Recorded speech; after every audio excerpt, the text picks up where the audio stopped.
দর্শক কল্পনা করতে পারেন ইরানের কাছে যুদ্ধে যুক্তরাষ্ট্র হেরে যেতে পারে। এমন ঘটা কি সম্ভব? সম্ভব। একজন ব্যক্তি 3টা ভবিষ্যৎবাণী করছে, ইতিমধ্যে 2টা ভবিষ্যৎবাণী ফুলে গেছে। সে একই ব্যক্তির ভবিষ্যৎবাণী হচ্ছে যুদ্ধে ইরানের কাছে পরাজিত হবে যুক্তরাষ্ট্র। এই খবর এনডিটিভি দিয়েছে এবং এই খবর রীতিমতো এখন ভাইরাল সারা দুনিয়ায়। অধ্যাপক সুইচিং জিয়াং এর একটি ভিডিও সম্প্রতি সামাজিক যোগাযোগ মাধ্যমে ভাইরাল হয়েছে। 2 বছর আগের ওই ভিডিওতে জিয়াং ভবিষ্যৎবাণী করেছিলেন ইরানের সঙ্গে যুদ্ধে হেরে যাবে যুক্তরাষ্ট্র। চীনের বংশোদ্ভূত কানাডীয় অধ্যাপক জিয়াং এর প্রেডিক্টিভ হিস্ট্রি নামে একটি ইউটিউব চ্যানেল আছে। তার চ্যানেলটি এখন দারুণ জনপ্রিয়। সেখানে তিনি নানা বিষয়ে কথা বলেন। তার চ্যানেলের অনুসারী 15 লাখের বেশি। 2024 সালে জিয়াং এর এমনই একটি বক্তব্যের ভিডিও এখন সামাজিক যোগাযোগ মাধ্যমে বিদ্যুৎ গতিতে ছড়িয়ে পড়েছে। ওই বক্তব্যে এই অধ্যাপক 3টি ভবিষ্যৎবাণী করেন। প্রথমটি হলো ডোনাল্ড ট্রাম্প যুক্তরাষ্ট্রের ক্ষমতায় ফিরে আসবেন, সেটা হয়েছে। দ্বিতীয় হলো তিনি ইরানের সঙ্গে যুদ্ধ শুরু করবেন, সেটাও হয়েছে। তৃতীয় হলো যুক্তরাষ্ট্র যুদ্ধে ইরানের কাছে হেরে যাবে। তাহলে 2টা হয়ে গেছে, আর এখন একটা বাকি। জিয়াং এর প্রথম 2টি ভবিষ্যৎবাণী মিলে গেছে। সামাজিক যোগাযোগ মাধ্যম ব্যবহারকারীরা এখন তাকে চীনের নস্ট্রাডামস নামে ডাকা শুরু করেছে।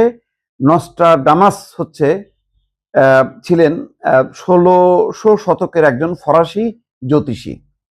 জিয়াং বেজিং এর দর্শন এবং ইতিহাস পড়ান।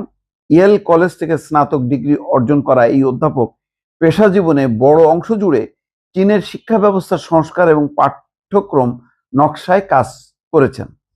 এর বাইরে জিয়াং তার ইউটিউব চ্যানেলে বৈশ্বিক ঘটনার বিশ্লেষণ এবং পূর্বাভাস দেওয়ার চেষ্টা করেন। চীনা বংশোদ্ভূত এই অধ্যাপকের যে ভিডিওটি ভাইরাল হয়েছে সেটি 2024 সালের মে মাসে রেকর্ড করা। সেখানে তিনি বলেন, যদি ট্রাম্প ক্ষমতায় ফিরে আসেন তবে ভূ রাজনৈতিক চাপ যুক্তরাষ্ট্রকে ইরানের সঙ্গে সংঘর্ষের দিকে ঠেলে দিতে পারে। জিয়াং আরো বলেছিলেন, ট্রাম্পের দ্বিতীয় মেয়াদে ইরানের সঙ্গে সামরিক সংঘর্ষের সম্ভাবনা বৃদ্ধি পেতে পারে। এমন সংঘর্ষ যুক্তরাষ্ট্রের জন্য বিপর্যয়কর প্রমাণিত হতে পারে। ইতিহাস থেকে মিল খুঁজে জিয়াং যুক্তরাষ্ট্রের সম্ভাব্য ইরান আক্রমণকে সিসিলি অভিযানের সঙ্গে তুলনা করেন। এথেন্স থেকে বিশাল এক সামরিক বাহিনী সিসিলিতে বড় ধরনের এক সামরিক অভিযান চালিয়েছিল, যা শেষ পর্যন্ত বিপর্যয়ের মধ্য দিয়ে শেষ হয়। বক্তব্যে জিয়াং আরো বলেছিলেন, ইরানের ভৌগোলিক অবস্থান এবং দেশটির জনসংখ্যা সেখানে যে কোনো দীর্ঘমেয়াদী দখলদারিত্বকে বেশ কঠিন করে তুলবে। অর্থাৎ ইরানের যে ভৌগোলিক অবস্থান এবং এত বেশি জনসংখ্যা, সেইটা কেউ দখলদারিত্ব করতে পারবে না এই দেশটা।